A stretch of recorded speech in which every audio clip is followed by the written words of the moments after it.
Welcome to cinema update. இன்னைக்கான updating வீடியோவில் கைதி 2, குட் பேட் அக்லி, அதுக்கப்புறம் ரெட்ரோ, கௌதம் மேனன் கார்த்தி ஒரு படம் பண்ண போகிறாங்களாம், அதுக்கப்புறம் அமீர் கான் நம்ம லோகேஷ் கனகராஜை சந்திச்சிருக்காரு. இந்த மாதிரி நிறைய அப்டேட்டிங்கள் தான் இந்த வீடியோவில் கொடுக்க போகிறேன். நம்ம சேனலில் திங்கட்கிழமை, புதன்கிழமை, சனிக்கிழமை இரவு 9 மணிக்கு ஒரு வீடியோ கண்டிப்பாக வரும் அப்படிங்கிறத சொல்லிவிட்டு நம்ம வீடியோக்குள்ளே போயிடலாம். ஃபஸ்ட்டு எடுத்த உடனே நம்ம லோகேஷ் கனகராஜ் அவர்கள் அமீர் கான் அவர்களை சந்திச்சிருக்காரு. உங்களுக்கு ஏற்கனவே தெரியும், கூலி படம் அதுக்கான ஷூட்டிங் வந்து பரபரப்பாக போயிட்டுருக்கு. இந்த படம் ஆகஸ்ட்டில் ரிலீஸ் ஆகுது அப்படிங்கிற எதிர்பார்ப்பு நிறையாவே இருக்குது. ஏன்னா ஏற்கனவே போன வீடியோவில் சொல்லியிருந்தேன், ஆகஸ்ட் அப்படிங்கிறது ஜெயிலர் படம் ரிலீஸ் ஆகிருந்தது. ஜெயிலர் படம் அந்த வெற்றி இதுவரைக்கும் தமிழ் சினிமாவுடைய நம்பர் 1 பொசிஷனில் இருக்கிறது ஜெயிலர் தான். ரஜினி சார்கிட்ட ஒரு சென்டிமெண்ட் இருக்கும், ஒரு விஷயம் சக்ஸஸ் ஆகிடுச்சுன்னா அதையே ஃபாலோ பண்ண சொல்லுவார். அதுக்கு நல்ல உதாரணம் நீங்கள் நயன்தாராவை வச்சுக்கலாம். அதுக்கப்புறம் விஸ்வாசம் படம், அந்த விஸ்வாசம் படம் ஹிட் ஆனதுக்கப்புறம் அதே ஸ்டைலில் ஒரு படம் வேணும்னு சொல்லி தான் சிறுத்தை சிவாட்ட சொல்லி அந்த படத்தை பண்ணார் அப்படிங்கிறது எல்லாருக்குமே நல்லா தெரியும். சரி, இதெல்லாம் ஒரு பக்கம் இருக்க, இப்போ லோகேஷ் கனகராஜ் அவர்கள் வந்து அமீர் கானை சந்திச்சிருக்காரு. ஏன்னா அமீர் கான் வந்து இந்த படத்தில் நடிச்சிருக்காரு. கூலி படத்தில் கூலி படத்துடைய அவர் ஒர்க் பண்ண அந்த எக்ஸ்பீரியன்ஸ் அவர் ரொம்ப பிடிச்சிருக்கதாகவும், அடுத்து அமீர் கானை வச்சு ஒரு படம் பண்ண போகிறதா ஒரு செய்தி வந்துகிட்டு இருக்கு. ஏன்னா அவருடைய ஒர்க்கிங் ஸ்டைல் வந்து அமீர் கானுக்கு பிடிச்சிருக்கான். முக்கியமாக அந்த விக்ரம் படம் அவருக்கு வந்து ரொம்ப பிடிச்ச படமா. கூலியிலையும் அவர் ஒர்க் பண்ணியிருக்காரு, அந்த இதுலேயும் நேரடியாக இருந்து பார்த்துருக்காரு. அதனால ஃப்யூச்சரில் நம்ம அமீர் கானை வச்சு ஒரு படம் பண்ணுவார் அப்படிங்கிற ஒரு எதிர்பார்ப்பு இருந்துகிட்டு இருக்கு. அதை போக போக தான் தெரியும். அடுத்தது லோகேஷ் கனகராஜை வச்சு இன்னொரு செய்தியும் வந்துகிட்டு இருக்கு, கைதி 2. ஏன்னா ரொம்ப எதிர்பார்ப்புக்குள்ள ஒரு படம் அப்படின்னா கைதி 2-வை சொல்லலாம். ஏன்னா கைதி படத்தோடைய ஆப்போசிட்டில் இந்த படமும் ரிலீஸ் ஆனிச்சு. பிகிலோடைய வசூலியே கொஞ்சம் ஓரக்கட்ட பார்த்துச்சு. ஆனால் பிகில் தான் ஃபர்ஸ்ட் இடத்துல இருந்தது. இருந்தாலும் கார்த்தி படம் வந்து விஜய் சார் படத்துக்கு ஈக்குவலாக போனது அப்படின்னா அந்த கைதி படத்துடைய கதையும் திரைக்கதையும் தான். விஜய் சாரே பார்த்து மிரண்டுட்டாருன்னா பாருங்களேன். அதுக்கப்புறம் விஜய் சாரே கூப்பிட்டு ஒரு கதை பண்ணுங்க அப்படின்னு சொன்னதுக்கப்புறம் தான் லோகேஷ் வந்து மாஸ்டர் கதையை கொண்டு போனார். ஸோ மாஸ்டர் படத்துக்கு அடித்தளம் போட்டதே கைதி படம் தான். அது எல்லாருக்குமே நல்லா தெரியும். படமும் வந்து அல்டிமேட்டாக இருக்கும். சரி, இந்த படம் பார்ட் 2 பண்ணுறதா இருந்தது. அதுக்கப்புறமேட்டுக்கு லோகேஷ் கனகராஜ் வந்து கமல் சார்ட்டேருந்து அழைப்பு வந்தது. கமல் சாருக்கு அப்புறம் வந்ததுக்கப்புறமேட்டுக்கு விஜய் சாரே திரும்பவும் கூப்பிட்டு லியோ படம் வந்தது. அதுக்கப்புறமேட்டுக்கு பார்த்தீங்கன்னா இப்போ கூலி. இப்போ அடுத்தது என்ன படம் பண்ண போகிறாரு அப்படின்னு பார்த்தீங்கன்னா கைதி 2 பண்ண போகிறதா சொல்கிறாங்க. ஏன்னா கைதி 2 ரொம்ப நாளாகவே வந்து எதிர்பார்ப்பில் இருந்துகிட்டு இருக்கு. சரி, இப்போ லோகேஷ் கனகராஜ் கூலி படத்தோடைய ஷூட்டிங்கை முடிச்சுட்டு அடுத்தது அந்த படத்துக்கு தான் போக போகிறாரு அப்படிங்கிற மாதிரி சொல்கிறாங்க. இந்த படத்தை வந்து மிகப்பெரிய பிரம்மாண்ட பட்ஜெட்டில் இதை எடுக்க போகிறாங்களாம். அதனால கொஞ்சம் டைம் ஆகும் அப்படிங்கிற மாதிரி சொல்கிறாங்க. அது இல்லாமல் இப்போக்கி நம்ம கார்த்தி பார்த்தீங்க அப்படின்னா சர்தார் 2, வா வாத்தியார் அப்படின்னு சொல்லி படங்களை முடிச்சிட்டாரு. அடுத்தது பார்த்தீங்கன்னா நம்ம மாரி செல்வராஜுடைய டைரக்ஷனில் ஒரு படம் பண்ண போகிறதா சொல்கிறாங்க. இவரும் அந்த படத்தை முடிக்கிறதுக்கும் இவர் வந்து கூலி படத்தை முடிச்சுட்டு வரதுக்கும் டைம் கரெக்டாக இருக்கும் அப்படிங்கிற மாதிரி சொல்கிறாங்க. இந்த படத்தை வந்து எப்போ தொடங்க போகிறாங்க அப்படின்னு பார்த்தீங்கன்னா அடுத்த வருஷம் 2026 ஏப்ரலில் இதோடைய ஷூட்டிங் ஆரம்பிக்கும் அப்படிங்கிற மாதிரி சொல்லிகிட்டு இருக்காங்க. கூடி சீக்கிரம் இதை பற்றின அப்டேட்டுகள் வந்துடும் அப்படிங்கிறது தான். அடுத்தது பார்த்திங்கன்னா நம்ம கௌதம் மேனன் அவர்கள் வந்து நம்ம கார்த்தியை வச்சு ஒரு படம் பண்ண போகிறதா சொல்கிறாங்க. இப்போக்கி கௌதம் மேனன் வந்து படம் பண்ண வந்த புதுசில் அவர்கிட்ட ஒரு ஸ்பீடு இருந்தது, ஒரு ஃபயர் இருந்தது. இப்போ அவர்கிட்ட அது ரொம்ப கம்மியாயிடுச்சு அப்படிங்கிறத நம்மளால் பார்க்க முடியுது. வினை தாண்டி வருவாயா, அச்சம் என்பது மடமையாடா, அதுக்கப்புறமேட்டுக்கு அவர் பண்ணுற படங்கள் எல்லாமே வந்து பார்த்திங்கன்னா கொஞ்சம் டைம் எடுக்குது, சரியாக போகிறதும் இல்லை. அவரும் வந்து துருவ நட்சத்திரம் படத்தை ரிலீஸ் பண்ணுறதுக்காக நடிக்க போயிட்டார். அதுக்கப்புறமேட்டுக்கு அந்த கேப்பில் நடிச்சுட்டு வந்து அந்த பணத்தை வச்சு இதோடைய ஷூட்டிங்கை பண்ணிகிட்டு இருக்காரு. ஸோ அதனால் டைம் எடுக்குது அப்படிங்கிற மாதிரி சொல்லிகிட்டு இருக்காங்க. இப்போ அவர் வந்து நம்ம கார்த்தியை வச்சு ஒரு படம் பண்ண போகிறாரா. கார்த்திக்கு வந்து இப்போக்கி பெரிய பெரிய டைரக்டர்ஸ் எல்லாருமே கார்த்தியை நோக்கி தான் போயிட்டு இருக்காங்க அப்படிங்கிறது எல்லாருக்குமே தெரியும். இந்த படத்துடைய ஷூட்டிங்காக ஒரு நல்ல கதையை வந்து கார்த்திகிட்ட சொல்லியிருக்காரா. அந்த கதை வந்து ஜெயமோகனுடைய கதை.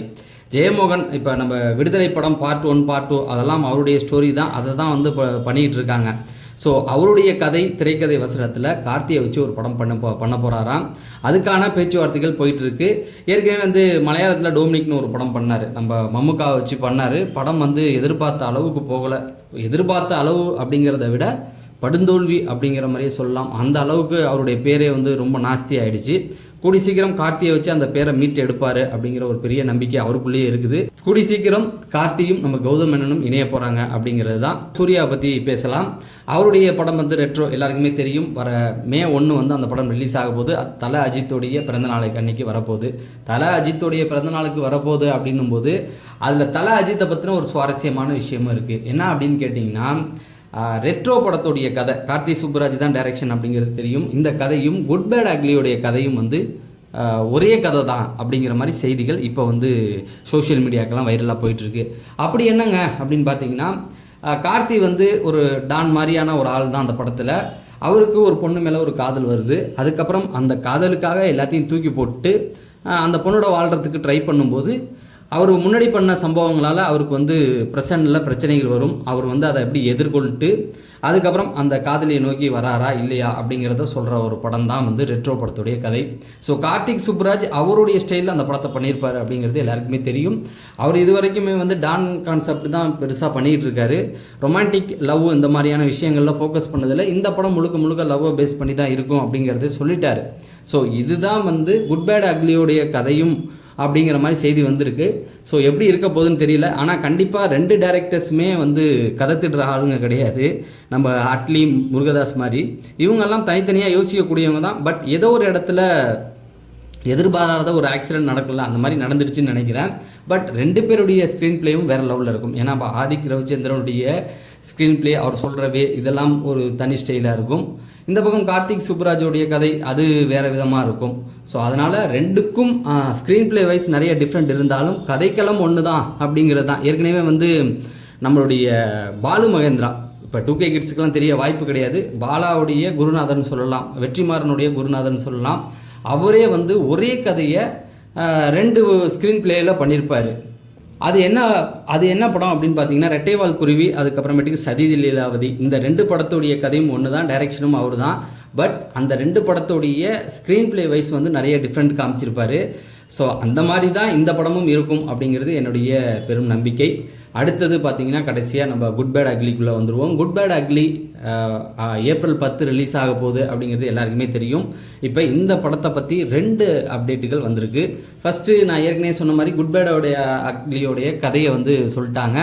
எதுக்குன்னா, ஃபாரினில் படத்தை ரிலீஸ் பண்ணுறாங்களா, அங்கே வந்து சில ப்ரொசீஜர்லாம் இருக்குது.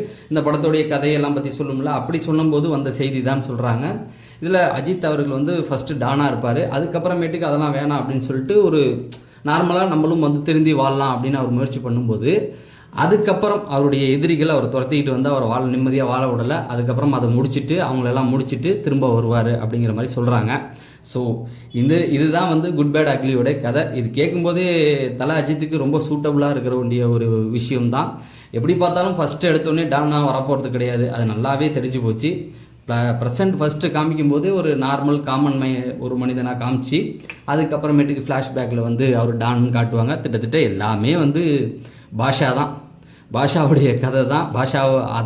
பாஷா படம் வந்ததுக்கு அப்புறமேட்டுக்கு தமிழாக இருக்கட்டும், தெலுங்காக இருக்கட்டும், கிட்டத்தட்ட ஒரு வருஷத்தில் ஒரு 100 படம் வந்ததுன்னா அதில் 50 படம் பார்த்திங்கன்னா இப்படி தான் இருக்கும். நம்ம தளபதி வந்து போக்கிரின்னு ஒரு படம் பண்ணார், இப்படி நிறைய இருக்கும், போயிட்டே இருக்கும். சரி, அதெல்லாம் ஒரு பக்கம் இருக்க, இது வந்து தல அஜித்துக்கு ஒரு மாதம் அமையும், ஃபேன்ஸுக்கு வந்து ஒரு ட்ரீட்டாக அமையும் அப்படிங்கிறது தான். இப்போ இன்னொரு அப்டேட் என்னென்னு பார்த்தீங்கன்னா, வர 18ஆம் தேதி ஃபஸ்ட்டு சிங்கிள் ரிலீஸ் அப்படிங்கிற மாதிரி சொல்கிறாங்க. அது ஜிவி பிரகாஷ் தான். ஏற்கனவே வந்து அமரன் படத்தில் எல்லா பாட்டையுமே தெரிக்க விட்டார். இன்ன வரைக்கும் அந்த மின்னலே சாங் வந்து ட்ரெண்டிங்லேயே இருந்துகிட்டு இருக்குது. ஸோ அடுத்த படம் தல அஜித்துக்கு வந்து அவர் பண்ணுற ஃபஸ்ட்டு படம்னு நினைக்கிறேன். இதுக்கு முன்னாடி ஏதாவது படம் பண்ணியிருக்காருன்னு சரியாக தெரியல.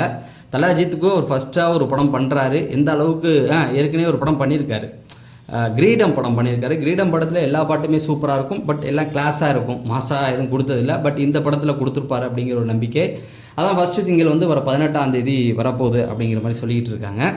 சரி, இதுதான் இன்றைக்கான அப்டேட். நம்ம சேனலில் நான் ஏற்கனவே சொன்ன மாதிரி திங்கள், புதன், சனி இந்த 3 நாட்களும் இரவு 9 மணிக்கு நம்ம சேனலில் ஒரு அப்டேட்டிங் வீடியோ வந்துடும் அப்படிங்கிறத சொல்லி, நீங்கள் இன்னும் நம்ம சேனலில் சப்ஸ்கிரைப் பண்ணலாம், சப்ஸ்கிரைப் பண்ணிட்டு இந்த வீடியோ லைக் கொடுங்க அப்படின்னு சொல்லி நான் விடைபெறேன். நன்றி.